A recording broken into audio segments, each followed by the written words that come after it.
Avoir un rêve n'est pas suffisant. L'exécuter est encore mieux. Imaginez un enfant dans le tréfonds de la savane africaine venir bouleverser positivement toute une industrie que depuis 1925, personne n'a réussi à faire bouger et devenir l'homme le plus riche au monde en partant des zéros. Ouais, les mots peuvent être excessifs, mais c'est dans cette moule que rentre celui désormais considéré comme l'un des plus grands entrepreneurs de tout le temps, Elon Musk. L'histoire le rangera dans la case des Henry Ford, d'Andrew Carnegie, de Steve Jobs et ceux dont j'en connais très peu l'histoire. S'il y a un détecteur d'entrepreneurs d'exception, il reconnaîtrait du premier coup le génie Elon Musk. Débarquer au Canada quand on a à peine 18 ans avec un peu moins de 200 $ dans sa poche, naturalisé américain qu'en 2003, et devenir l'homme le plus riche au monde dans cet intervalle de temps, était un vrai coup de génie. Plus encore, envoyer des fusées à l'espace alors qu'au collège on était un gamin marginalisé, molesté par ses camarades, est un véritable coup de génie. Elon Musk est le portrait typique de ce génie qui nous inspire aujourd'hui et qui va inspirer des générations après nous. Dans cette vidéo, j'essaierai de reconstituer ce qui a permis à cet homme d'avoir ce parcours d'exception et devenir, en l'espace de 30 ans, l'homme le plus riche au monde. D'autres critiques pourraient se charger du côté négatif de ce monsieur. Mais je vous avertis ici que cette vidéo est une dose d'inspiration.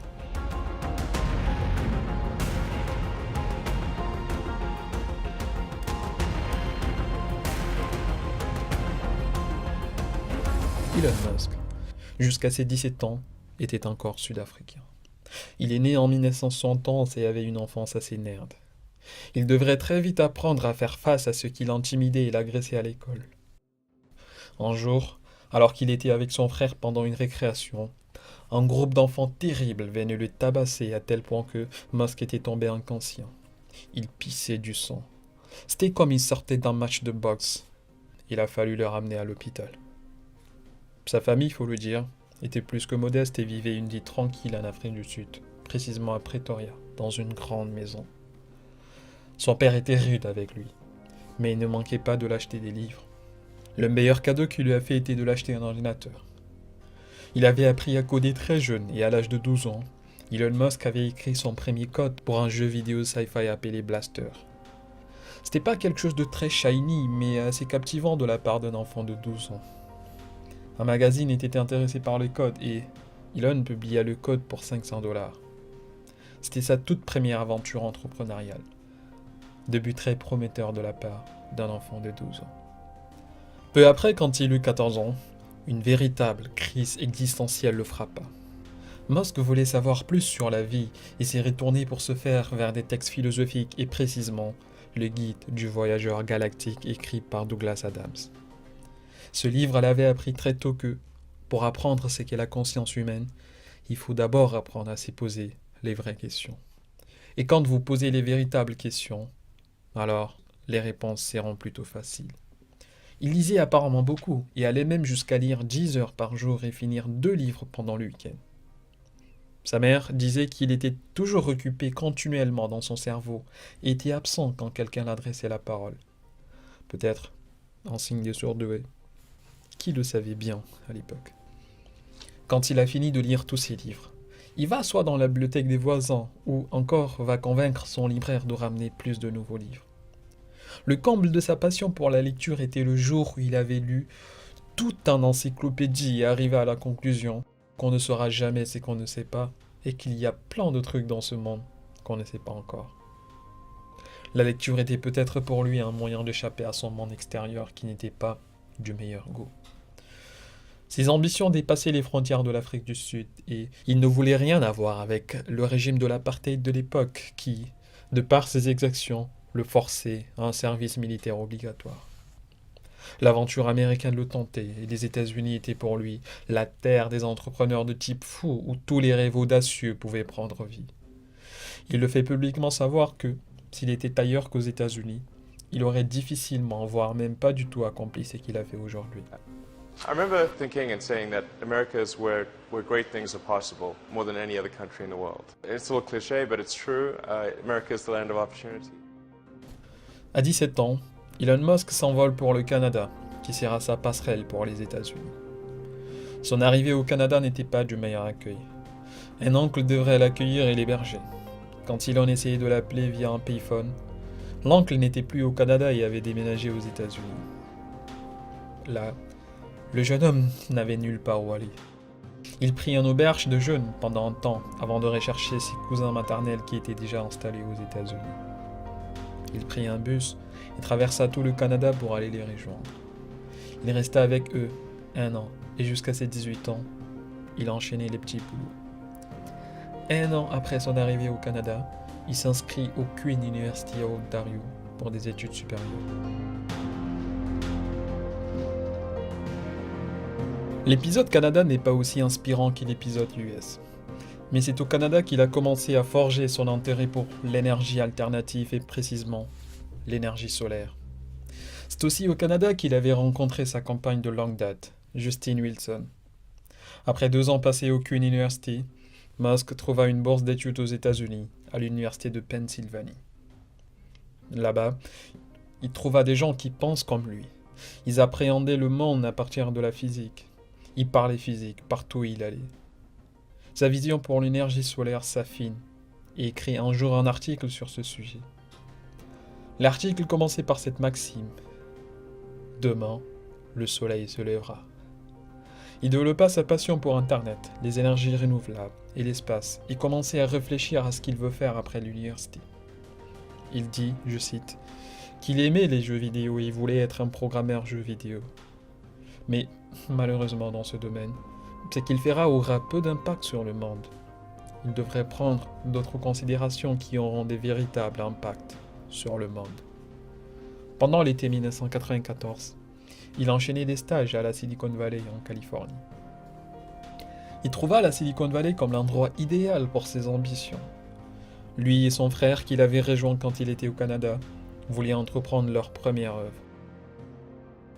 Après avoir obtenu son diplôme à l'université de Pennsylvanie, Musk commençait son programme de doctorat à l'université de Stanford, lequel programme il abandonna 2 jours après.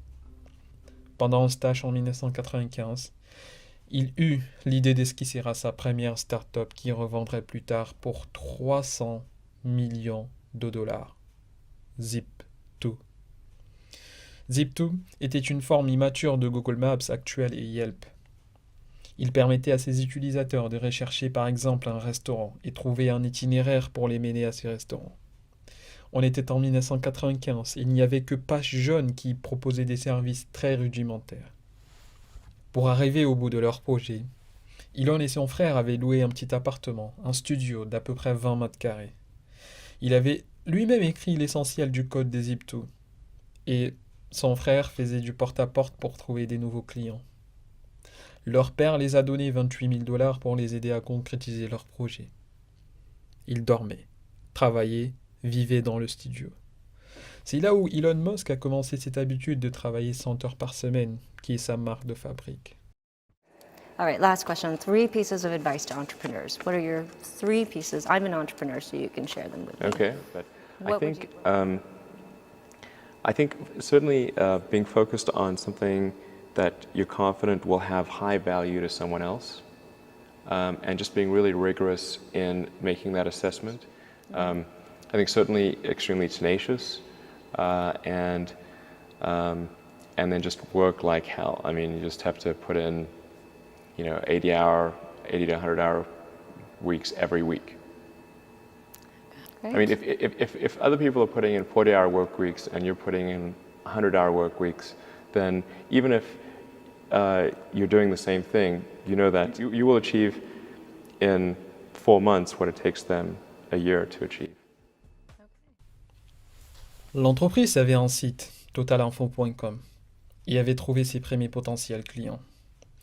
Un investisseur, convaincu par la vision de l'entreprise, avait investi 3 millions sur l'entreprise. Jackpot qui a permis aux 2 frères de déplacer l'entreprise vers des grands bureaux et gagner un succès incroyable avec leurs services. En 1999, Compaq Computer a acheté l'entreprise pour 307 millions de $. L'investisseur qui a mis ces 3 millions quelque temps avant avait gagné 20 fois l'équivalent de son investissement principal. Dire qu'il y a à peine 5 ans, Elon venait juste d'être diplômé. Aujourd'hui, il vend son entreprise pour 307 millions de dollars. Ce premier succès l'insuffla beaucoup de confiance dans ses prochaines entreprises qui, elles, vont complètement changer le monde. Il s'est fait en même temps un petit plaisir à acheter un McLaren F1 Sport, mais a investi la plupart de ce qu'il a gagné de ses deals dans une nouvelle entreprise, X.com. Il savait dès le départ que sa nouvelle entreprise, X.com, pourrait devenir une entreprise à plusieurs milliards de dollars en changeant radicalement le système bancaire de l'époque. X.com va fusionner avec une autre entreprise concurrente, Confinity, pour créer l'actuel PayPal. C'est là où la fameuse PayPal Mafia s'est créée. Ceux qui ont fondé PayPal ont aussi fondé YouTube, LinkedIn, Yelp, Palantir Technologies, Tesla, SpaceX et que sais-je encore. PayPal atteindra un succès énorme et sera racheté par eBay en 2002 pour 1,5 milliard de dollars. Mais juste avant cet achat, Elon Musk avait déjà développé sa vision et sa passion pour l'espace. Il commençait à fréquenter des gens qui avaient un fort intérêt pour l'espace et parlait déjà de faire des colonies sur la planète Mars.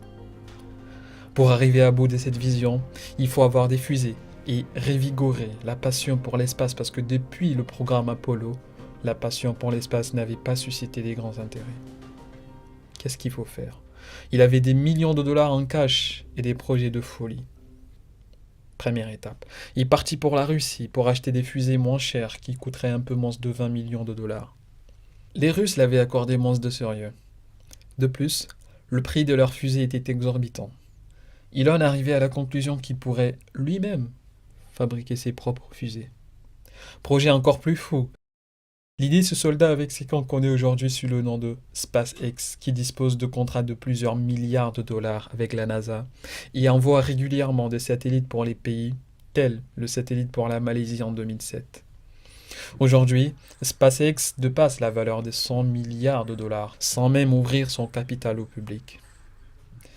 Tesla est l'œuvre où l'on reconnaît plus Elon Musk. Entre 2002 et 2003, juste après l'achat de PayPal par eBay et la création de SpaceX, Elon Musk investit dans une petite start-up qui avait pour vision de construire des voitures électriques. Cette start-up est l'actuelle Tesla, qui tire son nom du tristement célèbre physicien, le poète de la science, Nikola Tesla. L'entreprise Tesla Motors construit les plus belles voitures électriques, presque autonomes. L'entreprise atteint aujourd'hui une capitalisation de 700 milliards de dollars et dépasserait ou peut-être plus prudemment égalerait dans un futur proche Apple, Microsoft ou Google. Dans ses aventures entrepreneuriales, très peu de gens ont pris au sérieux Elon Musk. Certains le considéraient littéralement comme un fou. Comment ?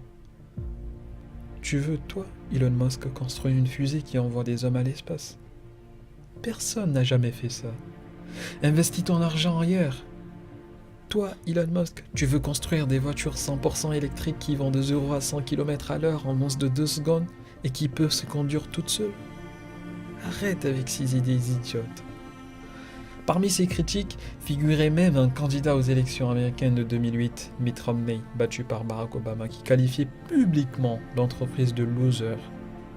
Plus dur encore, et là, Elon versait des larmes pleines de douleur. C'était les critiques qui venaient de ces gens qui qualifiaient des héros. Il raconte combien ces propos l'avaient affecté. I was very sad to see that because those guys are, those guys are heroes of mine, so it's really tough. I wish they would come and visit and see the hardware that we're doing here. And I think that would change their mind.